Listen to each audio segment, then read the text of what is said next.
Eh bien salut tout le monde, c'est Pantimax et je vous retrouve pour une nouvelle vidéo où l'on va donc traiter trois fonctionnalités de l'espace de nom system.text.json. Cet espace de nom vous permet en C# de manipuler tout ce qui est en rapport avec du JSON au sein de vos applications. Donc ce sont quatre fonctionnalités qui sont livrées avec le .NET 6. Il n'existe pas avant le .NET 6, donc .NET 4 et 5, vous ne retrouverez pas ces différentes fonctionnalités. On va donc directement commencer par voir la première fonctionnalité qui sont les notifications pour la désérialisation.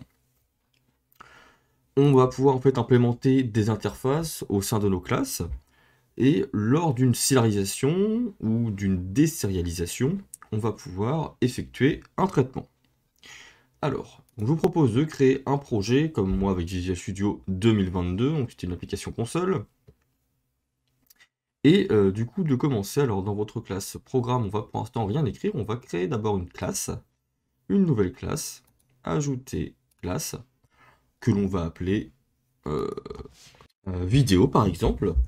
Et donc avec cette classe vidéo, on va déjà utiliser les bonnes pratiques du .NET 6, c'est-à-dire que l'on va copier ceci, retirer les accolades du namespace et tout simplement l'écrire comme ça avec un point virgule à la fin.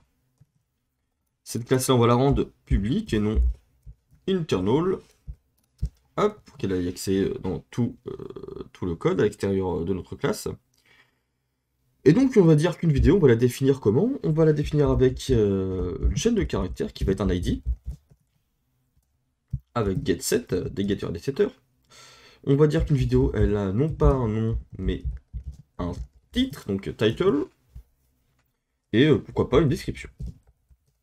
Voilà, comme sur YouTube, comme ceci. Donc, à partir de là, on a une classe, tout ce qu'il y a de plus basique, avec trois propriétés, ID, title et description. Ce que je vais vous montrer, c'est l'implémentation de plusieurs interfaces. Alors on a iJSON, on, serializing. Tac. Alors, on va du coup utiliser system.text.json.serialisation. Je vais cacher les autres, supprimer les using inutiles.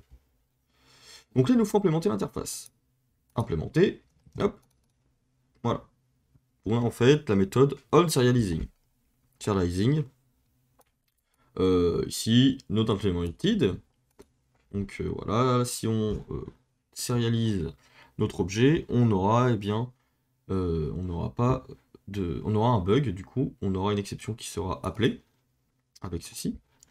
Donc on va pouvoir créer une nouvelle classe que l'on va appeler usings. Alors c'est même pas une classe, on va tout supprimer.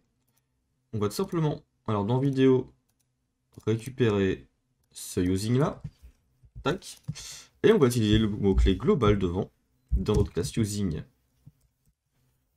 Hop. On va faire comme ceci, on va utiliser system.text.json, system.text.json pour serialisation, et nous permet d'utiliser cet espace de nom partout dans notre programme.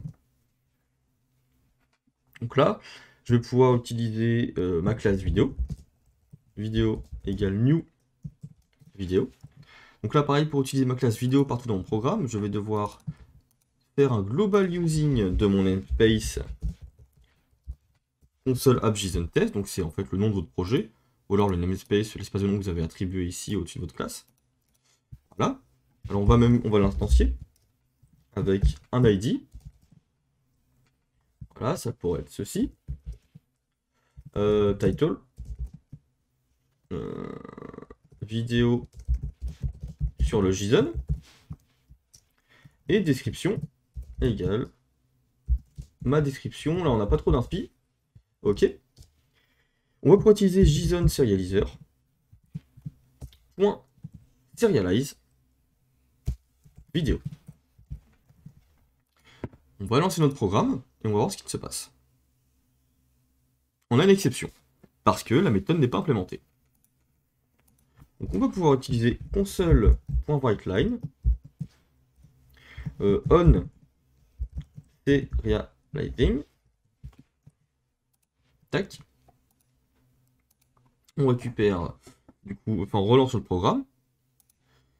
Et on voit ici que l'on a le unserializing qui a bien été appelé.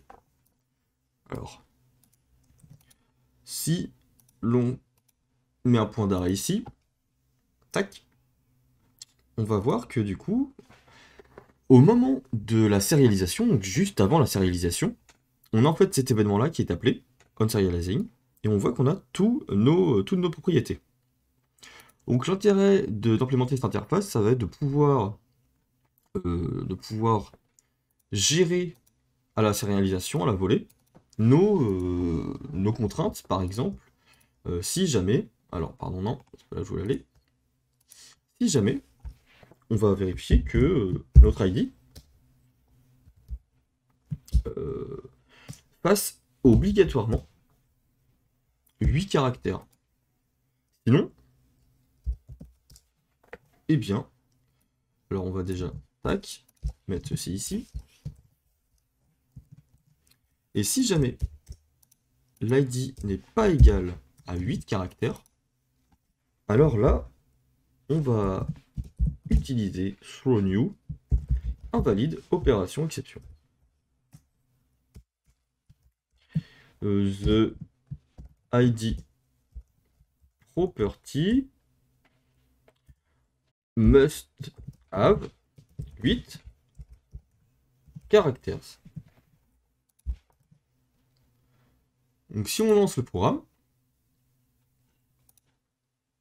on est bon. Alors, combien on a de caractères ici? 1, 2, 3, 4, 5, 6. D'accord, donc j'en avais mis 8 sans faire exprès. Donc du coup, là, on était bon. J'en mets un 9e. Et là, du coup, on a bien le message d'erreur qui nous dit que la propriété doit avoir 8 caractères. Donc voilà, c'est l'exemple pour le unserializing.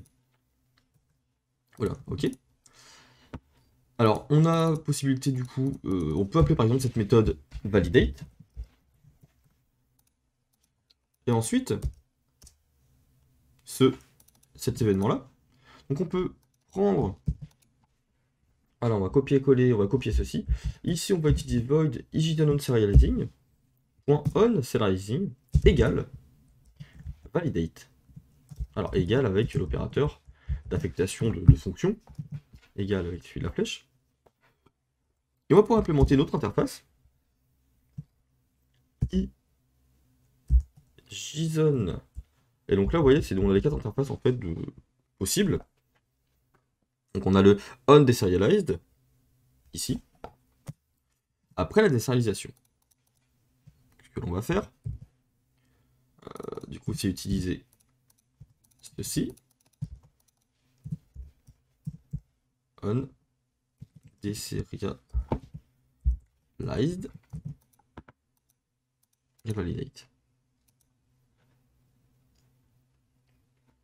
Donc là, cet événement-là va s'exécuter lorsque l'on va vouloir déserialize vidéo d'un texte JSON par exemple. Donc là, var JSON égale tac. Voilà. Donc notre objet vidéo. Donc là, si on lance notre programme, qu'est-ce qu'on a? On a du coup ce problème-là, à ce niveau-là, tac. Et si l'on relance le programme, on a carrément ID qui vaut nul, puisque, eh bien, lors de la déserialisation, ici, le JSON était nul. Donc forcément, on a cette erreur qui est levée. Si je veux déserialiser, plutôt, si je mets que JSON est égal à JSON_serializer.deserialize ici, et qu'ensuite je le déserialise, on devrait ne pas avoir d'erreur dans les deux cas. Voilà. Donc on a 2 fois l'événement de serializing. Ce qu'on peut faire, c'est passer un paramètre string event, par exemple. Console.writeLine event. Et donc là, on peut copier onDeserialized et ici onDeserializing. Event d'ailleurs, wiki, on va mettre E. Voilà. Hop. Et donc si je lance, on a bien envoyé nos deux événements qui se produisent. Donc cela permet d'améliorer la qualité de son code pour pouvoir faire des tests à la volée lors de la sérialisation ou de la désérialisation de vos objets, de vos classes. Alors ensuite, on a la possibilité d'ordonner nos propriétés lors de la sérialisation. C'est-à-dire que dans ma classe vidéo, je vais pouvoir... Alors, si par exemple, je veux que mon titre soit le premier élément de mon format JSON, je vais pouvoir utiliser un attribut, entre crochets, JSON property order 0. Alors, même -1. -1 pour qu'il soit premier, en fait, le 0, c'est la valeur par défaut. Par exemple, ID et description à la valeur 0. Si on va voir, du coup, si on désérialise. Alors, je vais revenir comme ceci. On va utiliser console.writeline JSON. Alors, ça va pas être bien indenté, je pense. Voilà. On a quand même titre, ID, description. Vous voyez? Si je commente ma propriété ici, mon attribut, on a bien ID, titre, description. Donc par défaut, on a une valeur à 0. En fait, cela va être dans l'ordre de déclaration des propriétés, sinon. On voit ici qu'on a ID, puis description. Après, si on veut du coup modifier l'ordre de ID et description, on va pouvoir utiliser ici 1. 1 ici et 2 sur ID. Et là, on va avoir du coup, normalement, correctement notre titre en premier, notre description en second, puis l'ID tout à la fin. Voilà, ça permet vraiment, si vous avez beaucoup de propriétés, que voilà, vous avez déclaré d'une certaine manière, grâce à cet attribut, vous pouvez modifier l'ordre de sérialisation, du coup, au format JSON de vos propriétés. Alors maintenant, on a la possibilité d'écrire du JSON totalement brut avec UTF-8 JSON Writer, qui est une classe, donc qui va nous aider à faire ceci.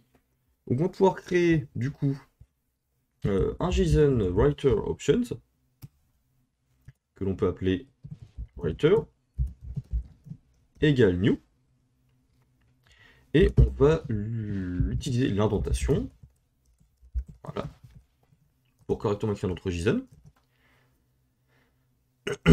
Alors, pour du coup utiliser un writer, using UTF-8 JSON writer, qu'il nous faut sûrement importer quelque chose. Oui, en effet, ça, on va l'appeler writer options new.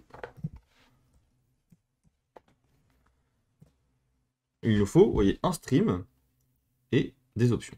Donc le stream, ça va être tout simplement un memory stream, c'est-à-dire que l'on va écrire directement en mémoire avant d'afficher dans la console.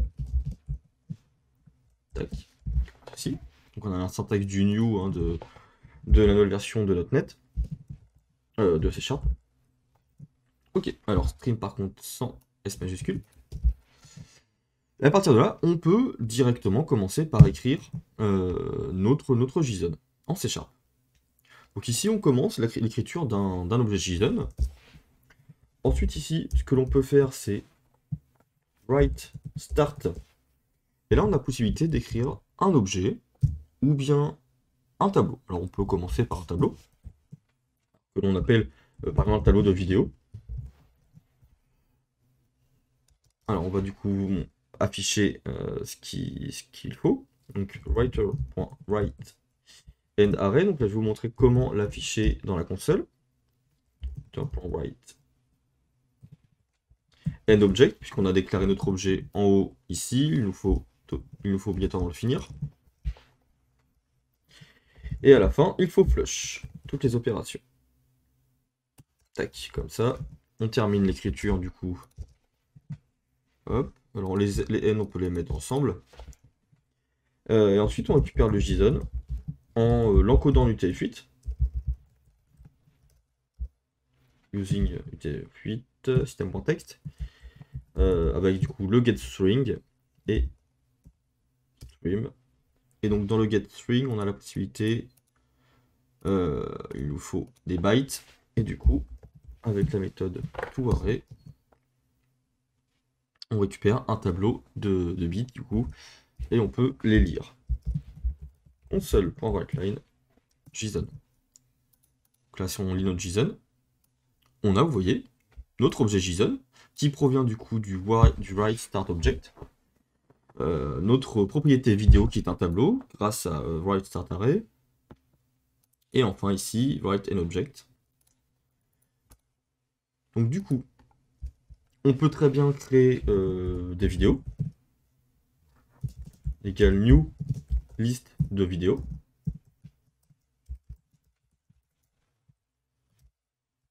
Tac.